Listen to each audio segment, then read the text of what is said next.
Bismillahirrahmanirrahim. Nahmaduhu wa nusalli ala rasulil karim khatamin nabiyyin. Assalamualaikum warahmatullahi wabarakatuh. Ikhwan wa akhwat rahimakumullah. Kajian kita dalam kesempatan ini judulnya Khatamun Nabiyyin. Didasarkan atas firman Allah Subhanahu wa taala yang termaktub di dalam surat Al-Ahzab ayat ke-40 yang berbunyi, A'udzubillahi minasyaitonirrajim, ma kana Muhammadun aba ahadim mir rijalikum walakin rasulullahi wa khataman nabiyyin wa kana Allahu bikulli syai'in alima. Artinya, Muhammad bukanlah ayah salah seorang dari orang-orang kamu, melainkan dia itu utusan Allah dan segel penutup para nabi. Dan Allah senantiasa yang maha tahu akan segala sesuatu.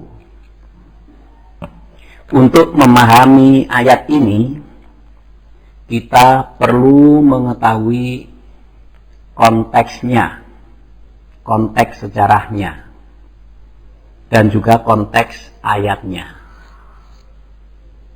Tidak cukup hanya secara tekstual, jadi harus secara kontekstual.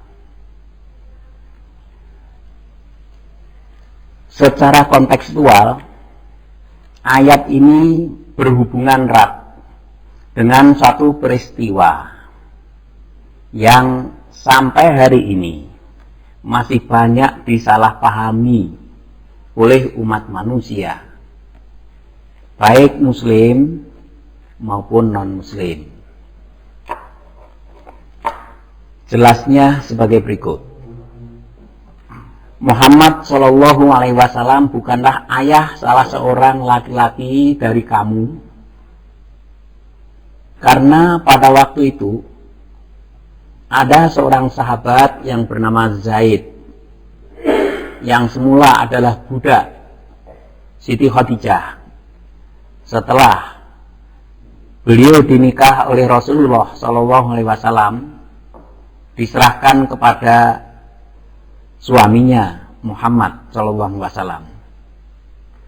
Oleh Muhammad Shallallahu Alaihi Wasallam, Zaid dibebaskan.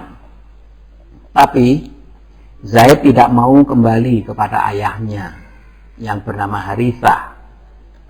Dia lebih senang mengikuti Muhammad Shallallahu Alaihi Wasallam, dan hubungannya sedemikian akrabnya, sedemikian dekatnya dengan Rasulullah SAW, yang karena beliau Zaid ini diambil sebagai anak angkat Rasulullah Shallallahu Alaihi Wasallam.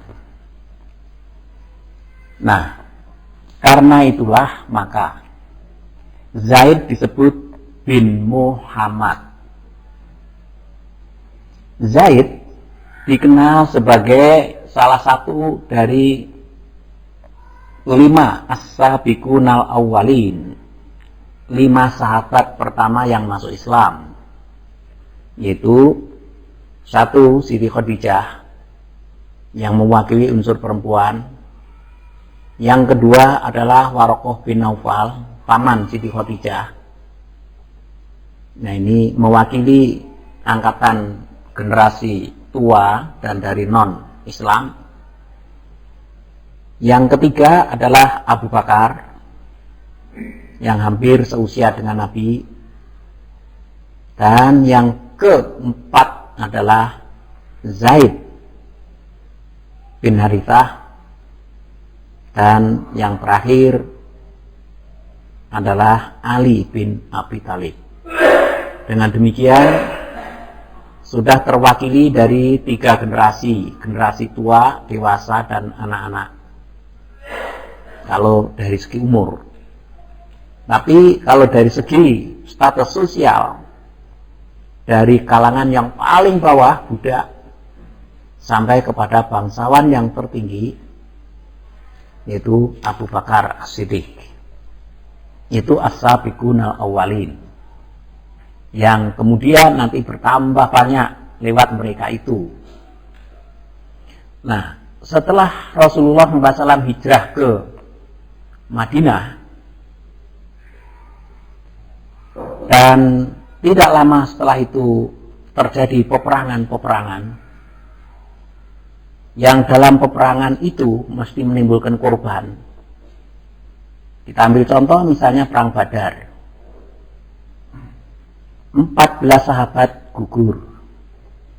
Yang ini mengakibatkan adanya janda-janda dari para sahabat, dan anak-anak mereka menjadi yatim. Padahal pada saat itu perlawanan pada Islam semakin menghebat. Bagaimana memelihara janda-janda beserta anak-anaknya itu? Rasulullah SAW sangat peduli pada anak-anak yatim dan kaum miskin sejak zaman Makkiyah, zaman Mekah awal. Cara yang terbaik untuk memelihara anak-anak yatim dan orang miskin ini adalah perkawinan. Maka dari itu Rasulullah yang selama ini seorang monogam, maka keadaan menghendaki Rasulullah melakukan poligami. Yang karena Rasulullah melakukan poligami inilah ada dari keluarga beliau seorang gadis cantik, bangsawan lagi, yang masih muda, bernama Siti Zainab binti Jahsh, yang oleh pihak keluarga ditawarkan kepada Rasulullah agar dinikahi oleh beliau. Tapi beliau menganjurkan agar Siti Zainab dinikah oleh Zaid. Sebenarnya keluarga kecewa, akan tapi karena anjuran Rasulullah tidak berani menolak. Terjadilah perkawinan yang tidak kafa'ah, tidak seimbang. Dalam arti luas, ya. Hanya agama saja yang seimbang. Status sosial tidak seimbang, kekayaan tidak seimbang, umur tidak seimbang. Nah, sudah barang tentu perkawinan itu tidak dapat membangun satu rumah tangga yang sakinah, yang berisi mawaddah warahmah. Sering kali terjadi percekcokan, yang kalau ini terjadi mereka mengadu pada Nabi. Nabi menganjurkan, pertahankan, jangan cerai. Sebagaimana disinggung dalam ayat sebelumnya, ayat ke-37. Barang siapa yang bisa menahan perceraian itu adalah orang yang bertakwa. Akan tapi rumah tangga yang untuk sementara memang itu bisa dipertahankan, tapi akhirnya terjadi percekcokan lagi dan percekcokan yang ini diketahui oleh Rasulullah SAW. Maka pada satu saat Rasulullah datang bertandang ke rumah Zaid, yang kebetulan Zaid memang sedang pergi. Pada waktu itu Siti Zainab sendirian di rumah.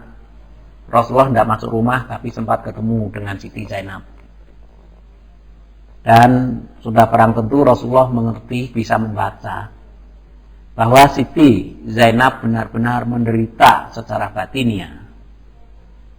Beliau sudah barang tentu berpikir jalan keluarnya adalah perceraian.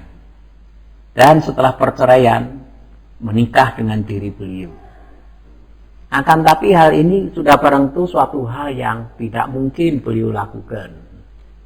Seandainya hal itu beliau lakukan, beliau khawatir akan dampak negatifnya, yaitu caci maki orang-orang kafir. Nah, sedang Rasulullah SAW berpikir demikian, turunlah surat Al-Ahzab ayat yang ke-37 sampai yang menganjurkan agar Rasulullah SAW itu menikahi Siti Zainab setelah Siti Zainab itu diceraikan oleh suaminya Zaid.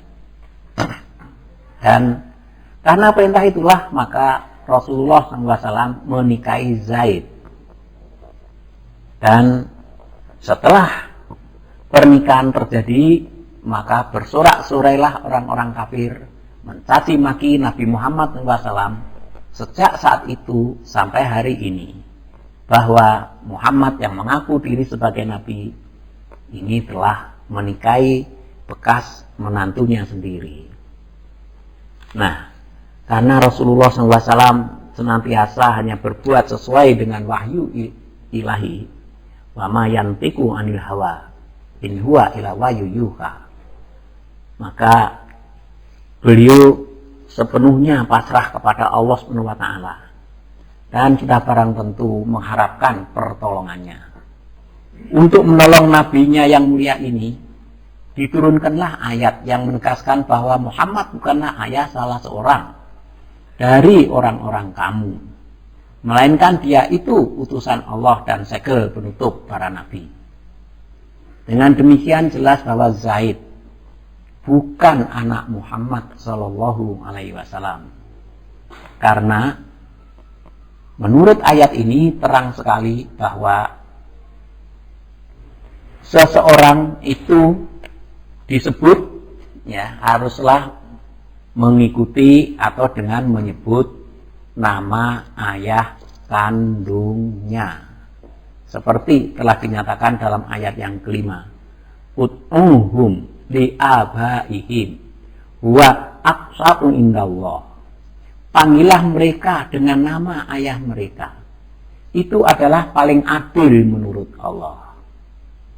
Nah, jadi sejak saat itu ditetapkanlah satu syariat yang belum banyak diketahui oleh manusia, termasuk manusia modern sekarang, yaitu kedudukan anak angkat tidak sama dengan anak kandung. Dengan demikian maka kelirulah tuduhan orang-orang kafir bahwa Muhammad SAW telah menikahi anak kandungnya, sebab Zaid bukan anak kandung Rasulullah SAW, tapi hanya anak angkat. Nah, di samping itu orang-orang kafir kan memaki-maki Rasulullah, selain itu menyebut beliau abtar, artinya punah atau terputus silsilahnya karena tidak punya anak laki-laki.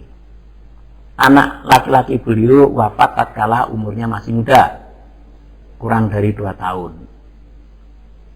Jadi tidak berketurunan laki-laki. Nah, sebagaimana diterangkan dalam surat Al-Kautsar, inna syani'aka huwal abtar, sesungguhnya yang benci kepadamu Muhammad, dia pasti punah, pasti terputus. Nah, ini terputus silsilahnya. Jadi ayat itu mengandung satu petunjuk, adanya satu nubuah yang orang-orang kafir tidak tahu, karena mereka hanya mengerti secara lahiriah saja. Maka mereka menyebut Rasulullah SAW itu abtar. Tapi menurut Quran yang abtar bukan Rasulullah SAW, tapi justru orang-orang kafir. Nah, sekarang bagaimana penyelesaiannya ini, penerapan penyebutan itu? Pada kalimat berikutnya terjawab, walakir Rasulullah, akan tetapi Muhammad itu adalah utusan Allah. Utusan, seorang utusan itu adalah menjadi bapak rohani bagi umatnya. Maka Imam Syafi'i itu menyatakan bahwa kullu nabiyyin abu ummatihi, artinya setiap nabi adalah bapak bagi umatnya. Kalau secara lahiriah seorang anak itu memiliki karakter, bentuk fisik, dan lain-lain yang menyerupai ayahnya, demikian pula secara rohani. Nah, jadi kalau demikian halnya, Muhammad SAW itu adalah bapa rohani bagi sekalian umat Islam. Dan kebapaan secara rohani ini nilainya lebih tinggi daripada kebapaan secara jasmani. Maka kata lakin artinya tetapi ini merupakan suatu istidrak, suatu kata yang untuk menyatakan, untuk memberikan penjelasan yang lebih jelas dan lebih baik lagi. Jadi kalau demikian halnya, Rasulullah SAW secara jasmani memang tidak punya anak laki-laki. Tetapi secara rohani, beliau mempunyai anak yang tidak terhitung dan tidak bisa disamai oleh siapapun. Mengapa? Karena Rasulullah SAW, Muhammad, juga sebagai khataman nabiyyin, penutup para nabi, segel penutup para nabi. Kata khotam bisa berarti cincin, bisa berarti bagian terakhir. Jadi khataman nabiyyin bisa berarti nabi yang paling baik, nabi yang paling akhir, nabi yang paling mulia di antara para nabi. Khataman nabiyyin bisa berarti begitu. Tapi kata ini, frase ini bisa dibaca khatiman nabiyyin. Nah, kalau dibaca khatim itu artinya yang terakhir. Tapi secara umum mushaf ini pembacaannya bukan khatiman nabiyyin, walaupun ada, yaitu yang diriwayatkan oleh Waros. Akan tapi secara umum pembacaannya khataman nabiyyin. Dengan demikian maka berakhirnya kenabian pada diri Rasulullah SAW ini diikuti dengan suatu dengan kesempurnaan wahyu, ya, ini wahyu kenabian. Dan bersama dengan itu dilestarikannya penganugerahan suatu wahyu kenabian di kalangan para pengikut beliau. Sebagaimana diisyaratkan dalam ayat Al-Yauma akmaltu lakum dinakum wa atmamtu alaikum ni'mati wa raditu lakum Islam madina. Pada hari ini telah aku sempurnakan agama kamu bagi kamu dan aku cukupkan nikmatku atas kamu, dan Islam itu menjadi agama pilihan kamu. Nah, akhirnya khataman nabiyyin, bukan khatiman nabiyyin, walaupun bisa dibaca demikian, karena artinya yang sangat agung dan mulia itu. Nah, ini kaitannya dengan berakhirnya kenabian dijelaskan dalam hadis. La nabiyya ba'di, tidak ada nabi sesudahku. Sehubungan dengan hadis ini, Hazrat Mirza Ghulam Ahmad menerangkan dalam berbagai bukunya, setiap kali menyebut Muhammad SAW nabi terakhir, diikuti dengan anak kalimat, sesudah beliau tidak akan datang nabi lagi, baik nabi lama ataupun nabi baru. Ini selama bertahun-tahun, mulai tahun 1900-an sampai dengan mulai tahun 1890-an sampai dengan tahun 1907. Hal itu disebut-sebut dan disebut-sebut dalam buku-buku beliau. Dengan demikian, maka umat Islam di seluruh dunia ini yang meyakini khataman nabiyyin Muhammad SAW sebagai nabi terakhir secara mutlak, sesudah beliau tidak ada nabi lagi, baik nabi lama ataupun nabi baru, itu adalah kaum Ahmadi dari faksi Lahore, bukan yang lain. Ini penerus sejati dari Hazrat Mirza Ghulam Ahmad, yang kalau dikaitkan dengan Isa Al-Masih adalah kaum Hawariyin yang mengimani Isa Al-Masih sebagai anak Allah dalam arti orang baik, karena beliau hanya sebagai salah satu dari utusannya. Dan demikian pula kaum Ahmadi Lahore itu meyakini beliau Hasan Ghulam Ahmad sebagai mujaddid saja, bukan sebagai nabi. Akhirul kalam, wabillahi hidayah. Wassalamualaikum warahmatullahi wabarakatuh.